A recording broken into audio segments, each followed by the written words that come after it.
Coucou les addicts, me revoilà, c'est Aurélie, autoproclamée Outlander addict. Je suis ravie de vous retrouver pour ce nouveau décryptage. Ensemble, nous allons replonger dans l'épisode 6 de la saison 4, Le son de mon sang. Avant cela, ben, écoutez, que vous dire? Déjà, que je vous adresse à tous un immense merci de me suivre sur les décryptages. Je remarque que vous êtes de plus en plus nombreux, donc franchement, ça me fait super plaisir de voir que mon travail est apprécié et que vous êtes fidèles à mes décryptages. Donc merci pour ça. Et puis, eh bien, écoutez, je crois qu'on va y aller. Comme d'habitude, hein, n'oubliez pas d'aller visiter le site internet et l'article dédié à l'épisode. Allez, c'est parti.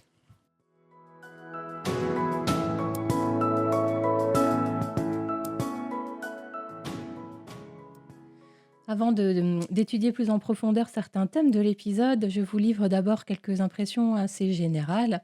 Et déjà, le moins que l'on puisse dire, c'est que cet épisode est vraiment très, très calme, hein. Il est beaucoup plus calme que d'autres épisodes. Alors, peut-être pas dans la saison 4 puisque ça bouge pas énormément pour l'instant, mais surtout, par rapport aux premières saisons, en fait, hein. Et donc, cet épisode voit le retour de 2 personnages du passé, hein, Lord John, qu'on avait quand même aperçu, en toute fin de saison 3 dans l'épisode, 12, et puis surtout William, hein, le fils, naturel de Jamie. Et puis on a un épisode qui est construit surtout autour de scènes qui font intervenir 2 personnages, à l'exception peut-être de la scène du dîner dont je vais parler. Le titre, donc c'est en anglais «Blood of my blood» ou «Le sang de mon sang» en français, c'est une traduction littérale. Et bien sûr, ce titre est une référence évidente au serment du mariage, hein, entre Claire et Jamie. Et puis il est aussi, lié à une réplique, de Jamie face aux Indiens, hein, lorsqu'il cherche à protéger, son fils Willie. Donc il dit que, ils sont du même sang et que du coup, ils n'ont qu'à prendre le sien à la place de celui de Willie. Mais plus globalement encore, je trouve que le titre est plutôt bien choisi puisqu'il nous donne à voir en fait le thème de l'épisode qui pour moi est la famille. Et on comprend que la famille, ce n'est pas seulement les liens du sang et qu'elle se définit plutôt en fait par les liens, par le cœur, voilà, par les liens du cœur. Et donc je le disais, hein, épisode qui voit intervenir un nouveau personnage avec un nouveau casting, c'est William, à l'âge de, je sais pas, 11 12 ans peut-être. C'est la réalisatrice de l'épisode, hein, Denise Denovi dont je parlais, lors du précédent décryptage, qui a aidé à caster ce jeune garçon.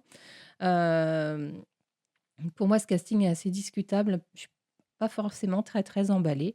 Alors c'est pas forcément partagé par tous, hein, donc je ne m'étendrai pas et j'ai pas envie de trop dénigrer parce que je pense que l'acteur a fait un bon job, mais moi, je ne lui vois pas de ressemblance avec Jamie, donc j'ai quand même vraiment du mal, en fait, à investir cet acteur et ce personnage, du coup. Ce qu'on peut quand même dire, c'est que, bah, cet acteur arrivé, sur Outlander, tout frais, tout neuf, et que bien sûr il a dû, s'accoutumer, et notamment à Sam Yuan, hein, puisqu'il a beaucoup de scènes avec lui. Et la réalisatrice a dit que c'était beau parce que la relation entre les acteurs a finalement un peu suivi, l'épisode et la relation de Jamie avec William, donc ça s'est fait de manière a assez naturelle. Et c'est vrai que je trouve que les scènes entre les acteurs ne sont pas forcées, hein. Autant, j'ai du mal avec le casting pour des histoires de physique, mais on pourrait en dire de même pour, Brianna, hein, dont le casting a été beaucoup critiqué et cetera. Enfin, voilà, donc c'est pour ça que je m'étends pas sur le sujet, mais bon travail de l'acteur. Et d'ailleurs, il y a une petite vidéo que je vous publierai où Oliver Finnegan, hein, donc l'acteur qui joue William, donne son avis sur son personnage. Je vous mettrai ça sur Facebook. Et ce que je voulais dire aussi, c'est que c'est un épisode qui est un peu une capsule, hein, l'intrigue n'avance pas vraiment, même si on continue à parler un peu en sous-jacent comme ça du conflit entre, les régulateurs et le gouverneur. Néanmoins, voilà, c'est un épisode, si on l'enlevait en fait de la saison 4, on serait pas perdu, vous voyez? Et je trouve que on a dans cet épisode un huis clos super intéressant entre Claire et John Grey. qui me fait parfois penser sur certains aspects en fait à l'épisode de la saison 1, entre Blackjack Randall et Claire, le commandant de la garnison. C'est, notamment parce qu'il y a un dîner très chargé politiquement et puis, parce qu'aussi, bah, comme je le disais tout à l'heure, il y a beaucoup de scènes, 2 à 2 en fait, hein, avec des personnages en duo et c'était déjà le cas dans l'épisode 6 de la saison 1. Et donc, ouais, cet épisode plaît beaucoup aux fans.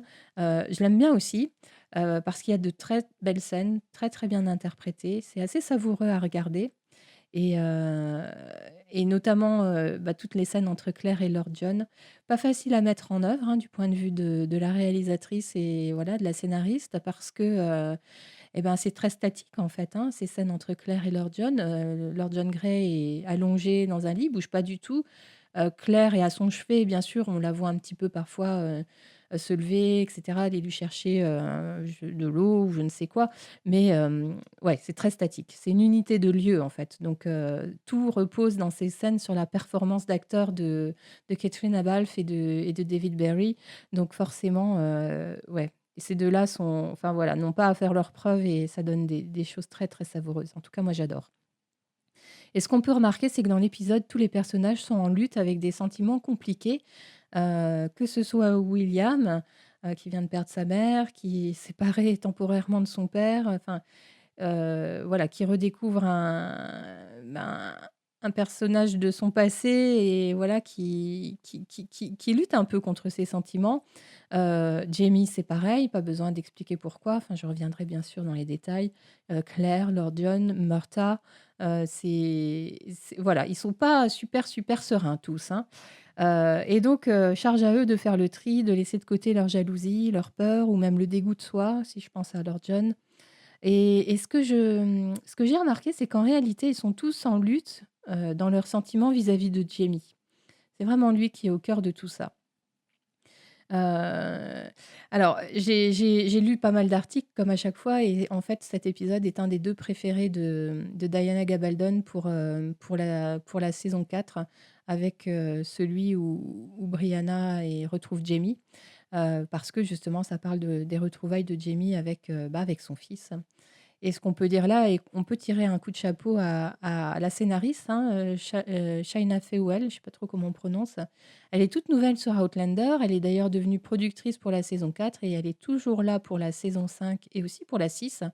Et pour la saison 4, elle a aussi écrit l'épisode 11 dont je ferai le décryptage dans les prochaines semaines ou prochains mois et hem et elle a écrit l'épisode 9 de la saison 5, Monstres ou héros, cet épisode que j'adore particulièrement dans la saison 5. Petite info, il y a 2 scènes coupées dans l'épisode.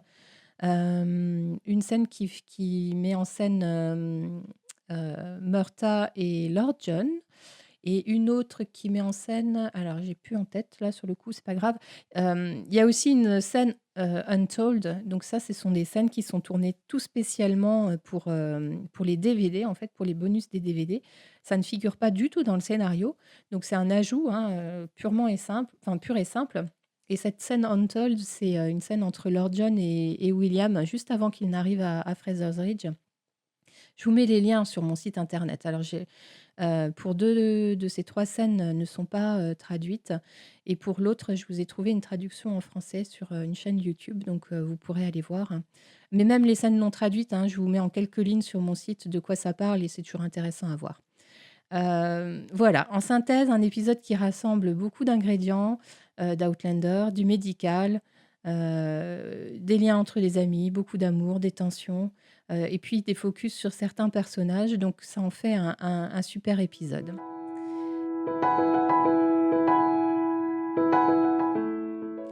Et donc je vais vous parler de ma scène top et ma scène flop et je commence par mon top. J'ai eu du mal à choisir pour, être tout à fait honnête. En fait, ce que j'adore vraiment dans cet épisode, ce sont les scènes entre Claire et Lord John, hein, je vous l'ai dit. Mais, j'ai eu du mal à choisir parmi toutes ces scènes et elles sont assez longues. Donc en fait, non, j'ai choisi de vous parler de la scène, qui se situe assez à la fin, au moment où William et Lord John s'en vont.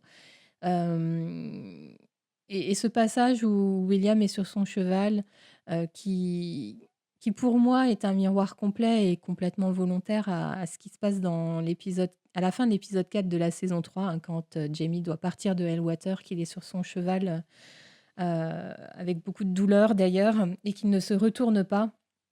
D'ailleurs, c'est une question qui est posée à Jaime par William, hein. Pourquoi est-ce qu'il ne s'est pas retourné lorsqu'il est parti?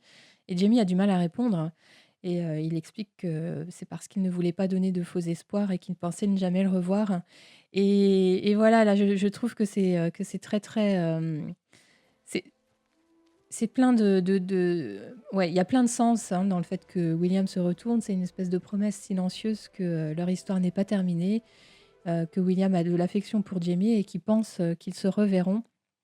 Donc ouais, c'est voilà, c'est pour ça que je l'ai choisi, pour le parallèle. Aussi parce que c'est une scène, très cinématographique, hein, enfin, je veux dire dans la façon dont c'est tourné, au milieu de la forêt, les plans caméra qui reviennent aussi un peu sur Jamie. Claire est à ses côtés, très proche de lui. On sent qu'elle le soutient, mais elle ne dit rien. Donc, elle marque sa présence bienveillante et enveloppante, mais sans, voilà, sans intervenir dans ce lien enfin, qu'elle ne peut pas partager, hein, ça c'est sûr. Si vous vous demandiez ce que Jamie dit en gaélique, hein, au moment où William s'en va, j'ai été voir dans le scénario. Parfois dans le scénario, lorsque les personnages parlent dans des langues qu'on ne comprend pas, hein, que ce soit le gaélique ou le cherokee et cetera, à côté, hein, dans le scénario, il y a la traduction en anglais. Donc là, je suis allée voir et en fait, ce que Jamie dit en gaélique, c'est tout simplement, au revoir ou adieu. Donc voilà, pour ceux qui avaient cette curiosité-là. Bah, je crois que c'est tout pour mon top. Alors pour mon flop, c'était encore plus difficile de choisir et ben, j'ai choisi de vous parler de ce qui fait que l'épisode, moi, n'est pas mon préféré de la saison 4. Heu, c'est, en fait j'ai du mal à investir la relation, de Jamie avec William, même s'il se passe plein de choses dans l'épisode, enfin qu'elle se développe bien et qu'il y a de super belles choses, hein. Là-dessus, ne me faites pas dire ce que je n'ai pas dit. Mais, quand je suis arrivée la 1re fois, à cet épisode, mon tout premier visionnage, hem, j'avais pas d'attachement en fait pour William et je pense que, ce serait peut-être une petite erreur des auteurs, c'est que, il y a eu assez peu d'investissement en temps pour William dans la série, hein, enfin, imaginez un peu l'épisode 4 dont je parlais là, de la saison 3. Jamie arrive à Helwater, donc il y a toutes ces scènes avec Geneva, avec Lord John aussi et puis Isobel et puis, d'un coup, il y a la naissance de William.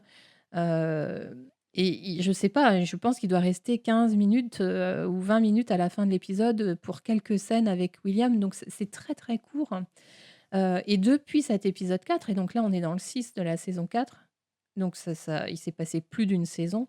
On n'a pas revu William, on n'a pas, de flashback, ou des petites touches de souvenirs par-ci par-là. Alors si évidemment, vous allez me dire, il y a le portrait, que Jamie a montré à Claire, et ben, au milieu de la saison 3. Mais finalement, ouais, pour moi, William était un peu, parti aux oubliettes, hein. Donc là, je parle de mon premier visionnage évidemment. Et je pense que quelque chose de plus consistant aurait été bienvenu pour que j'investisse un peu plus cette relation. Et donc c'est ce qui fait mon flop, c'est que voilà, quand on arrive pour la première fois sur cet épisode, en tout cas pour moi, et encore une fois, c'est mon ressenti personnel que je vous livre là, et vous n'êtes bien évidemment pas obligé de le partager, il manquait quelque chose. Et j'ai un deuxième mini, mini, mini flop. Et j'en parle maintenant pour ne pas gâcher, voilà, l'analyse que je vais faire de cette scène un peu plus tard. C'est, cette scène où Claire enfin, à la fin, hein, la scène du bain, en fait. Lorsque, Jamie sort Claire du bain et que je regarde les pieds de Claire, tendus comme une ballerine, comme une danseuse de ballet, pointe des pieds tendus. Je enfin voilà, je pense que c'est beaucoup de trop. C'est fait pour être élégant et joli, mais franchement, si on me sortait du bain, je n'aurais pas les pieds comme ça, c'est sûr. Donc voilà, pour moi, ça fait tâche, ça. Et c'est la seule petite tâche de cette scène, donc j'en parle maintenant.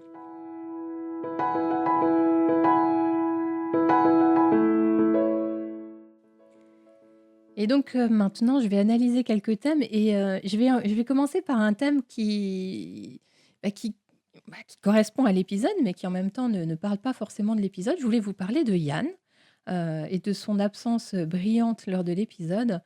Les fans lecteurs savent, certainement que Yann aurait pu être dans cet épisode, hein. Il y a notamment une scène dont on a un clin d'œil, avec la title card au début, hein, ce serpent qui est sorti des toilettes.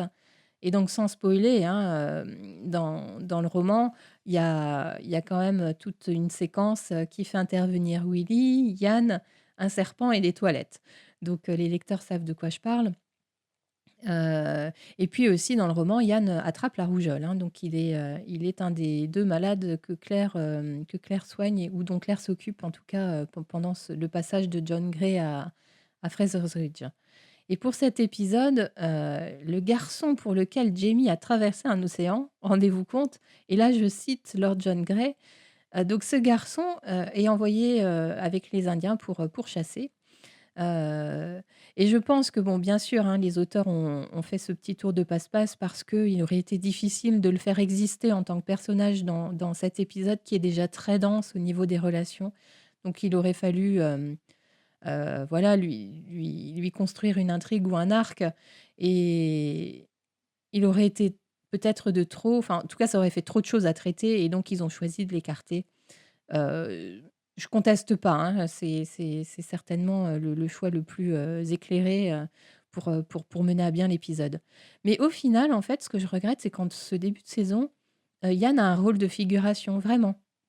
Hormis sa scène avec Jamie dans l'épisode 1, vous savez, dans le cimetière lorsqu'il se confie, sur ce qui lui est arrivé avec Gaylis, il a rien de consistant, en fait. Il a une présence sympathique, il figure, hein, dans certaines scènes, dans de nombreuses scènes, mais c'est tout, hein. Donc souvent c'est, soit avec Rollo, ou avec, voilà, ou dans le dernier épisode, là, quand il rentre dans la cuisine et qui pique un petit truc à manger. Voilà, jusqu'à là, je trouve que l'arc narratif autour de Yann n'est pas clair, il n'est pas défini, n'a pas vraiment d'intrigue. Et la seule chose qui a été posée, en fait, c'est son intérêt pour le peuple indien et puis aussi, le fait qu'il ait mûri. Voilà. Donc ça me tenait à cœur de vous parler de Yann parce que ça me démange un peu depuis quelques épisodes et là, je trouve que c'est le bon moment pour le faire puisqu'en fait, bah, il n'est même pas là. Donc voilà pour Yann. Et donc pour mon premier vrai thème, j'ai choisi de vous parler des relations de Jamie avec Murta et John, Lord John, puisqu'en fait, bien sûr, Jamie, ben, comme je l'ai dit en intro, hein, il se retrouve, un peu au cœur des sentiments compliqués des personnages, hein, vis-à-vis de lui notamment. Alors autant le retour de John fait plaisir à Jamie, autant on peut pas dire que ça fasse super plaisir à Murta. Et je reviens quelques instants sur cette scène ultra dense, mais qui ne dure que quelques secondes, hein. C'est la scène où, bah, Claire, revient dans la cabane avec, Murta et William, juste après qu'il l'ait trouvé, près de la rivière avec les sangsues. Heu, donc tous ces personnages, hein, ces 5 personnages sont présents dans la scène et il se passe plein de choses. Je ne sais pas si vous avez eu, l'occasion de regarder ou presque de faire des arrêts sur image. Il fallait tout traiter et ça c'est une belle réalisation. Quand on arrive à comprendre tout ce qui se passe dans la tête de tous les personnages, c'est que le montage et la réalisation étaient super bien faites. Et donc on a le regard que porte Jamie sur Willy, hein, il peut pas détacher ses yeux de William. On voit Claire qui est d'abord surprise de voir John Grey et puis qui commence à faire des liens, enfin presque on peut lire ce qui se passe dans sa tête. Et elle commence à se dire que l'enfant, OK, c'est celui de Jamie et cetera. Et puis elle s'adoucit, hein, d'ailleurs à la fin de la scène. Elle devient, ben, la maîtresse de maison, accueillante, heu, même si évidemment, c'est un rôle qu'elle joue. J'en parlerai. Et puis on voit aussi Murta qui est face à son geôlier, hein, même si ça remonte à quelques années, bien sûr, il se souvient. Et puis on se demande si William va se souvenir de Jamie et on intercepte aussi quelques regards un peu, attentistes comme ça de John Grey. Voilà pour cette scène qui dure très peu de temps mais qui est hyper révélatrice de tout ça, en fait. Heu Et donc Lord John Grey et Murta, hein, donc ça c'est dit dans l'épisode, mais ce sont bien sûr la dernière fois qu'ils se sont vus, c'était à Arnsmuir. Heu, c'est assez délicat, hein, de voir que ces 2 hommes se retrouvent dans la même pièce vu leur passé, et notamment, l'antagonisme entre Anglais et Écossais, hein, puisque tout ce que Murta, associe à John Grey, eh bien c'est toutes ses pertes, hein, liées aux Anglais, à l'uniforme, aux tuniques rouges. Et ce qui est assez malin, enfin assez rigolo, c'est que finalement, Lord John se retrouve dans la position de demander de la discrétion à Murta, ce que Murta accepte en bougonnant un peu bien sûr, mais voilà, homme d'honneur et puis il voit bien que cet homme est important pour Jaime, donc je pense que voilà, il met un peu de côté ses propres, ressentiments. Et la scène du dîner, illustre pour moi super bien tous les antagonismes, entre John Grey et Murta, hein. Jaime et Claire ne sont, que les spectateurs de cette discussion animée entre ces 2 hommes, que tout oppose, hein. Et voilà, quand ça parle politique à table, on sait très bien que ça ne peut pas bien se terminer, donc c'est Murta qui quitte la table. Et en fait, on sent, à travers cette scène que ce qui oppose aussi, Murta et Lord John, ça se situe au-delà des enjeux politiques, hein. Ça se joue aussi à un niveau plus personnel et comme je le disais, c'est Jamie qui est au milieu de ça. Pour Murta, il est difficile de comprendre l'amitié entre Jamie et cet officier anglais.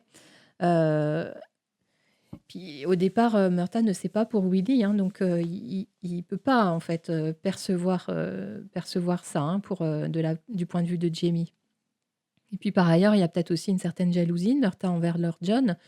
Heu, la loyauté dont Jamie fait preuve envers, John Grey, met une sorte de barrière entre Jamie et Murta. Ça, c'est certain. Je dirais j'irai pas jusqu'à dire que Murta craint, que John Grey prenne sa place dans le cœur de Jamie, enfin ça serait beaucoup trop aller beaucoup trop loin, mais il y a quand même un peu de ça, hein. Et donc la scène où on retrouve Murta et Jamie sous le porche, on sent qu'il y a des non-dits, qu'il y a aussi une certaine retenue. Jamie aimerait que Murta sache pour Willy, mais il ne le dit pas vraiment, il lui donne des petits indices et Murta finit par deviner, et je crois qu'il devine au moment où Jamie, dit Willy plutôt que William. Et puis peut-être aussi, mais ça on a enfin moi j'ai du mal à valider ce point-là, mais peut-être que Murta voit une certaine ressemblance entre le jeune garçon et Jamie quand il était plus jeune, hein. Il faut se souvenir que, Murta a toujours partagé la vie de Jamie et surtout quand il était enfant, donc voilà, il fait peut-être ce lien-là, que nous on peut pas trop faire. Et et puis je me dis: «À qui d'autre Jamie pourrait-il dire qu'il a un fils?» Heu à part Murta en fait, hein, et bon Claire bien sûr, mais une fois qu'il a dit ça, Murta sait bien qu'il reste des choses à dire et il est certainement blessé et je pense que oui, c'est ça, il est blessé et c'est pour ça qu'il a cette réaction quand même assez dure en fait. Heu, il est blessé parce qu'autrefois Jamie lui disait tout, parce que Murta sait garder les secrets. Il est dans la confidence pour le voyage dans le temps, pour Claire. Et on sent qu'il manque cette confiance entre eux, celle où on se dit tout. Murta doit être à Fraser's Ridge depuis quelques jours, hein, ou même peut-être, plus. Enfin, on ne sait pas trop, hein, l'ellipse temporelle qu'il y a eu depuis le dernier épisode et on se demande comment Jamie n'a pas trouvé le temps de tout lui dire, en fait. Pourquoi est-ce qu'il ne lui a pas parlé de William? Après cette scène, on ne voit plus Murta, il est parti. Mais je le disais tout à l'heure, hein, il existe une scène coupée entre Murta et Lord John, qui est intéressante à regarder parce qu'en fait, Lord John très malade, hein, sur son lit, en fait, Murta est dans cette scène coupée remplace, un peu Claire, qui est très fatiguée au chevet de John Grey et John Grey, lui donne, un conseil, en fait, c'est de rester à l'écart des mouvements, bah, des mouvements rebelles, hein, des régulateurs et de revenir habiter, vivre sereinement et tranquillement auprès de sa famille. Et voilà. Et donc j'enchaîne et j'ai envie de vous parler de l'amitié entre, John et Jamie. Le contexte du retour de Lord John et son arrivée à Fraser's Ridge, est assez mal, enfin, est un peu expliqué, si, dans la série et j'ai envie de vous parler de quelque chose qu'a fait, l'acteur David Berry. Je ne sais pas si vous le savez, mais pour contextualiser le retour de John Gray et sa venue à Fraser's Ridge, David Berry a écrit des lettres à Sam Yuan, enfin, donc des lettres dans lesquelles il se met dans la peau de son personnage, hein, et il écrit à Jamie voilà, pour donner des infos sur sa vie, enfin, donner des nouvelles de William, etc. Euh, c'est une façon de combler le vide entre la Jamaïque et puis ce milieu de saison 4. Donc, on n'a pas le contenu des lettres. Je serais bien curieuse que ça sorte une fois ou l'autre. Pour la petite anecdote, Sam n'a pas répondu, hein, aux lettres de John Gray. Mais ouais, je trouve que ça donne une dimension supplémentaire à cet acteur que j'aime beaucoup. Et donc, en fait, ce qu'on comprend à travers ça, c'est que depuis la Jamaïque, en fait, John et Jamie sont restés en contact, hein. Ils se sont parlé par lettres interposées pendant tout ce temps. Et donc, c'est une surprise pour Jamie, mais pas plus que ça, en fait, hein. Il est pas. Enfin, oui. C'est pas une énorme surprise. Euh, un petit clin d'œil sur le costume de John Gray, sur cette magnifique cape noire. Je trouve qu'il lui va très très bien. Et d'ailleurs, pour la scène coupée, enfin, c'est pas une scène coupée, c'est la scène rajoutée, la scène untold. C'est une scène donc entre William et John Gray. L'acteur avait le choix de porter ou non cette cape et il a choisi de la porter parce qu'il l'adore. Donc voilà. Et pour finir sur cette relation de Jamie John Gray, donc on les retrouve face à face autour du jeu d'échecs. Donc c'est ce qui les avait, c'est ce qui avait un peu scellé leur amitié lors du séjour en prison de Jamie. Et là encore, hein, c'est autour du jeu d'échecs avec un verre de whisky, même si ce whisky semble être un peu vert. Ils ont une véritable discussion entre amis, avec une question quand même très profonde de John Gray qui demande à Jamie s'il est heureux. Et même si l'alcool est là, euh, Jamie répond très très sincèrement, enfin avec beaucoup de franchise, hein. Donc lui, sa notion du bonheur, c'est voilà, c'est avoir des terres, avoir clair auprès de lui. Et il ne parle pas de l'absence de William dans sa vie. Euh, et en cela, enfin, ouais, moi je trouve que Jamie euh, a beaucoup de respect en fait pour l'amour que lui porte John Gray et voilà, beaucoup de douceur dans la façon dont il lui parle.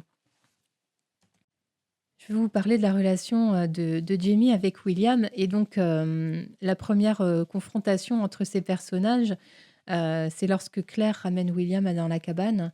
Et donc, cette première confrontation est polie, pardon, et un peu tendue pour Jamie, hein, qui caresse secrètement l'espoir que William se souvienne de lui. Ça n'intervient pas tout de suite à ce moment-là, ça arrive un peu plus tard, dans un moment privé où William a le déclic, hein, parce que Jamie parle, je mets entre guillemets, parle aux chevaux.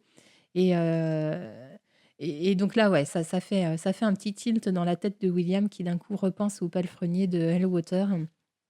Et donc cette conversation, hein, lorsque Jamie emmène William aux toilettes, hein, au lieu d'aisance, comme ils disent dans l'épisode, cette conversation, à l'origine, elle a été écrite dans le scénario pour se passer autour de la table. Et c'est une décision de la réalisatrice de donner un moment un peu plus privé à ces deux personnages. Et je trouve que c'est un très bon choix. Euh, la situation pour Jamie est complexe, hein, parce que lui, il aimerait sans doute crier haut et fort que William est son fils, mais il sait bien sûr qu'il ne peut pas le faire.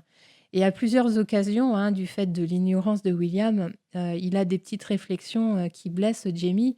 Euh, la première, c'est lorsque Jamie lui parle du serpent, hein, qu'il lui avait taillé dans le bois, et que William dit que c'est plus un enfant et que non, il joue plus avec le serpent. Et puis plus tard, dans la confrontation avec les Indiens, William s'interpose, hein, et dit que Jamie n'est pas son père, et donc voilà, il n'y a pas de raison que son sang soit pris à la place du sien. Un gros mélange d'émotions et de sentiments pour Jamie dans tout l'épisode. Et en fait, euh, c'est une occasion pour Jamie de se comporter comme un père, ou presque pour Willy. Et il endosse quasiment tous les rôles du père en un seul épisode, et je vais détailler ça. Euh, le premier, c'est un rôle d'autorité, et d'ailleurs, c'est une scène qui m'amuse un peu, en fait. William est écarté de son père malade. après qu'il ait récemment, perdu sa mère, c'est dur, hein. On comprend qu'il ne veuille pas partir et donc Jamie, bah, l'emmène de force et le met de force sur son cheval et j'aime beaucoup la résistance, du jeune garçon et l'autorité dont fait preuve, Jamie et cette façon qu'il a de savoir, alors qu'il a le dos tourné, toutes les intentions du jeune homme. Enfin, si vous êtes parent vous-même, vous savez très, très exactement, enfin, vous avez forcément déjà vécu ce genre de scène. Donc, autorité en premier. Ensuite, et ben, toute une partie, de père, qui éduque en fait, hein. Donc, on a plein de petits moments comme ça lorsque Jamie explique les limites du territoire, de Fraser's Ridge et les limites à ne pas dépasser pour ne pas se retrouver sur les territoires indiens. La beauté de la nature, la chasse, la pêche, le fait voilà, de vider le cerf. Ce sont plein de leçons de vie et toutes ces scènes nous rappellent à quel point Jamie aurait fait un bon père. Franchement, c'est voilà, de beaux moments. On retrouve aussi, ce père, fier et en adoration devant devant son fils. Bah, ça commence, avant même qu'il ne parte de Fraser's Ridge, lorsqu'il le regarde dormir. Ensuite, lorsqu'il le regarde sur les hauteurs de Fraser's Ridge et où William dit qu'il n'a jamais vu pareille beauté et Jamie acquiesce, mais en fait, il regarde pas le paysage, mais il regarde son fils. Ce regard, très tendre qu'il a pour lui quand il le voit dormir sous la tente, hein, la belle étoile. La fierté qu'il a bah, par rapport à l'attitude de William face aux Indiens. La fierté aussi quand William surmonte son dégoût pour découper le cerf. D'ailleurs sur cette scène de découpe du cerf, il y a Diana Gabaldon, je pense, il y a au moins 2 scènes dans tous les tomes de la saga Outlander où elle en parle, je crois et quand Jamie découpe un cerf, il fait une prière en gaélique. Je trouve que ça aurait été sympa de le rajouter à ce moment-là dans la série parce que c'est une des rares occasions. Ça n'a pas été saisi, dommage. Et donc je continue un petit peu ma liste, de choses. Parfois en tant que parent, on est blessé par les paroles de son enfant et là c'est le cas et j'en parlais juste avant, hein. Bah, c'est parce que, William ne sait pas que Jamie est son père que Jamie se retrouve blessé. On retrouve aussi, le père protecteur, hein, lorsque Jamie le borde, remet la couverture sur lui et puis lorsque Jamie se sacrifie devant les Indiens. Et la prière, alors je parlais de la prière devant le cerf, mais la prière que Jamie fait à ce moment-là, c'est une prière qu'on retrouve dans Le prisonnier écossais, hein, qui est un des livres, dédiés à Lord John Grey, et qui parle, du temps, que Jamie a passé à Elwater et en fait, voilà, c'est la même prière. Je continue ma liste. On a ce Jamie, plein de tendresse, et cette occasion de serrer son fils dans les bras, juste après l'épisode, avec les Indiens. C'est rare et c'est beau parce que c'est spontané de la part du jeune garçon et on peut se dire quand même que le 9e comte d'Ellesmere ne doit pas souvent faire des câlins ouvertement et ne doit pas les faire facilement à des inconnus, semi-inconnus, vous voyez? Donc je pense que là, c'est très, très important pour Jamie. Et puis aussi, parfois, un père n'a pas de réponse, et j'en parlais tout à l'heure sur ma scène top. Pourquoi Jamie ne s'est-il pas retourné à Elwater? I il donne une réponse à William mais la réponse est en lui et certainement plus profonde que ça, mais comment le dire à William? Et parfois, on est dans cette situation, on ne peut pas dire la totale vérité à ses enfants pour ne pas les blesser. Et à la fin de l'épisode, leur relation est rétablie, je dirais. Il y a une confiance, il y a un pardon aussi et j'aime beaucoup, le fait que Jamie ne parle pas de la désobéissance de William, qui aurait pu mal tourner. Je bon alors on peut supposer que ça n'a pas été traité à l'écran, mais moi j'ai envie de croire que en fait, tout simplement, Jamie et William n'en ont pas parlé. C'est un truc entre eux et voilà, inutile, de revenir là-dessus, l'histoire est terminée et tout va bien. Et j'en viens à ce huis clos entre, Claire et Lord John, qui au final met en lumière tous leurs points communs, hein, même si ça part d'un énorme désaccord au démarrage. Heu, Vous verrez qu'à la fin, bah, de toute façon vous le savez, vous connaissez l'épisode, finalement on se rend compte que ces 2 là se ressemblent beaucoup et pas que dans l'amour qu'ils portent à Jamie. Heu, je alors ce qu'on peut dire en premier, c'est que ces 2 acteurs n'avaient pas eu l'occasion de jouer de scènes, tous les 2.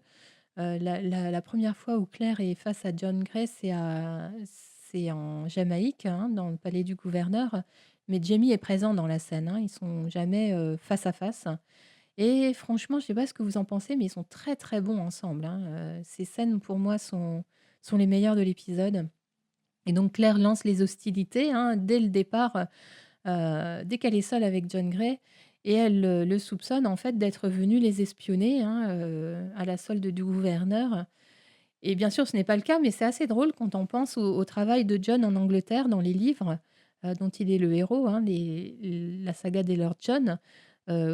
Grosso modo, hein, John Grey est un espion, hein, pour, la couronne, donc c'est assez marrant et puis à la suite de ça, ce sont 3 grandes scènes statiques, quand John Grey est alité et très malade et donc la première scène, c'est le lancement des hostilités, hein. C'est des piques bien ouvertes de part et d'autre et ils appuient d'entrée de jeu, l'un et l'autre là où ça fait mal. Donc Claire, balance à Lord John que, ben, il serait un mauvais mari et John, balance à Claire qu'elle est jalouse et en fait, c'est je pense très exactement le point sensible à ce moment-là de l'épisode pour chacun d'entre eux et ça pousse, John Grey à dire à Claire qu'elle est très directe, ce qui est vrai, hein, on le sait et en fait, il l'admire pour cela.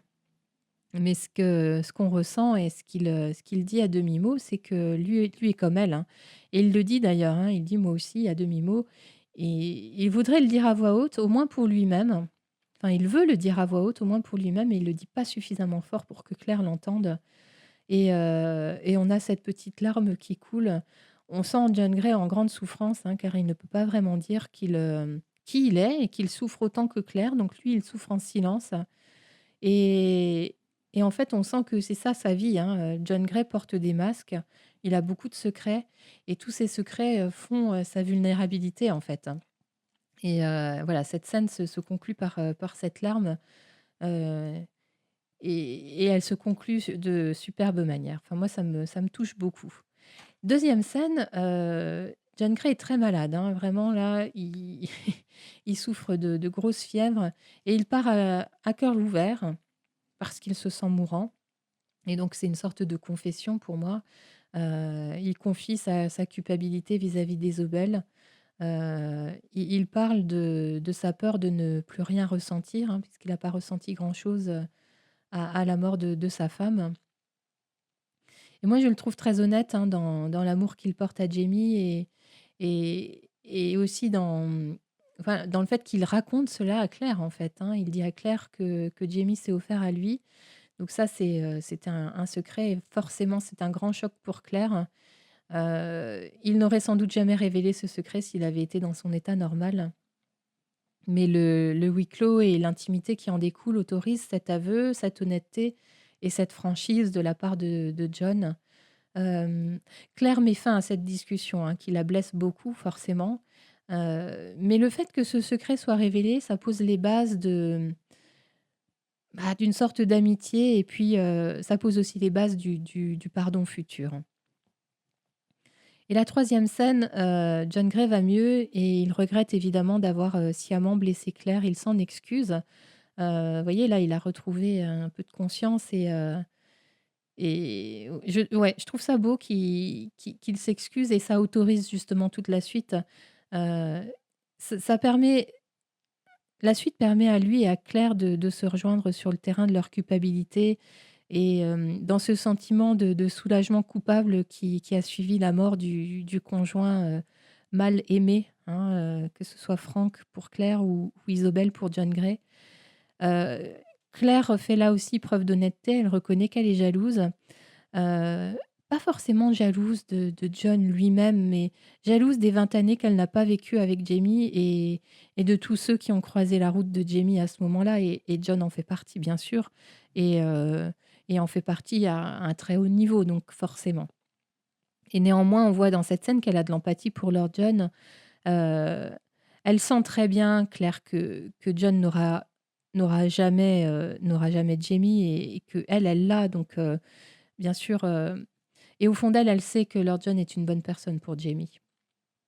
Et quand elle lui dit qu'il a quelque chose de Jamie, et qu'elle parle de William, hein, c'est une sorte de enfin, c'est de la bonté de sa part, c'est de la reconnaissance aussi, et lorsqu'à la fin, elle lui dit qu'il mérite de trouver le bonheur, c'est sa façon de lui dire, de lui accorder son pardon et aussi de lui faire comprendre, qu'elle a compris qui il est et voilà, qu'elle l'accepte, tel quel.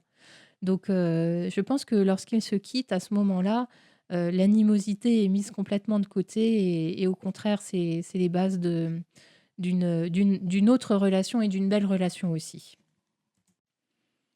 Et pour finir, j'ai envie de vous parler de la belle connexion de Claire et Jamie malgré les événements.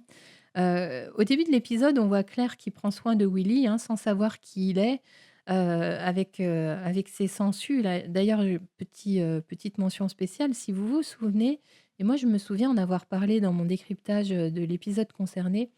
Il y a un épisode où Jamie est tabassé par, Rupert, me semble-t-il et où c'est Claire qui le soigne, hein, dans la cuisine de madame Fitz. Hem dans le roman, elle était censée appliquer des sangsues sur le visage de Jamie pour atténuer, les bleus, en fait et la production avait dû laisser tomber parce que c'était très difficile à gérer ces histoires de sangsues et là, vous voyez, sur les jambes de William, ils ont réussi, donc bravo et ça, je ferme la parenthèse et quand Claire découvre qui est le jeune garçon, elle ne change pas d'attitude avec ce jeune homme. Elle continue ses soins pour lui et d'ailleurs, ah bah, tiens, ça me revient maintenant, la scène coupée dont je me souvenais pas tout à l'heure, c'est un petit morceau, un petit ajout en fait, à la scène où Claire, soigne Willy sous le porche et on la voit très maternelle, hein. Elle lui dans la scène coupée, elle lui place les cheveux derrière les oreilles, enfin, elle est très maternante en fait avec l'enfant et Claire partage l'émotion de Jamie qui est heureux de revoir William. Elle est très douce et très aimante avec, Jamie. Elle est complètement, voilà, en phase et en compréhension et moi j'aurais enfin, je m'attendais presque à ce qu'elle ait un peu de jalousie, vous voyez? Une espèce de mise en retrait de la part de Claire, parce que, William, n'est pas son enfant. Enfin, c'est pas, quelque chose qu'elle partage avec, Jamie, vous voyez? Et au contraire, elle accompagne le bonheur de Jamie, elle le rassure et à l'issue de cette scène, hein, Jamie exprime le souhait de partager une réelle intimité avec sa femme. Heu, c'est beau et touchant parce que, son ami, John l'attend, voilà, pour jouer aux échecs et et lui, il parle de passer du temps, seul avec Claire donc moi j'aime beaucoup et en fait, c'est annonciateur de la scène finale et quelle superbe scène, d'intimité partagée. Heu, Ce bain, mais quelle bonne idée! Je n'ai pas de souvenir d'une scène, telle que celle-là dans les romans, donc c'est une création, pure et simple de la production. Mais cette scène réunit tous les éléments, enfin voilà, de romantisme et elle arrive alors qu'on aurait pu s'attendre au contraire, encore une fois, à une scène d'explication, sur Lord John et sur les aveux qu'il a fait à Claire et pas du tout. En fait, la scène se joue comme si rien de tout ce qui précède n'avait eu lieu.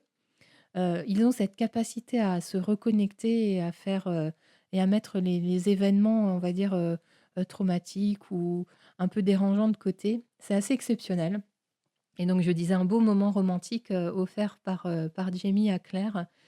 Et rien qu'avec, le bain, la scène aurait été sensationnelle, mais on rajoute à ça la bague et là, c'est juste waouh!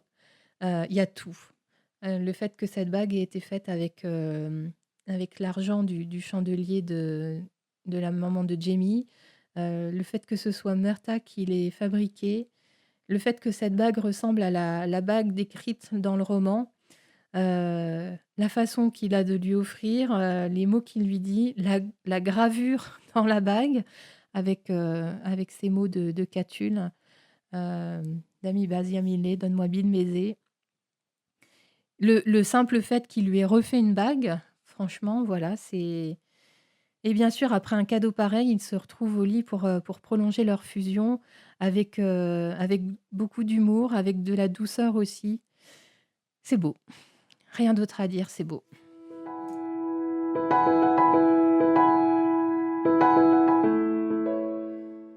Pour conclure, je dirais que c'est un épisode qui, voilà, qui est une petite capsule, mais qui illustre des relations qui n'avaient pas été explorées jusqu'à présent.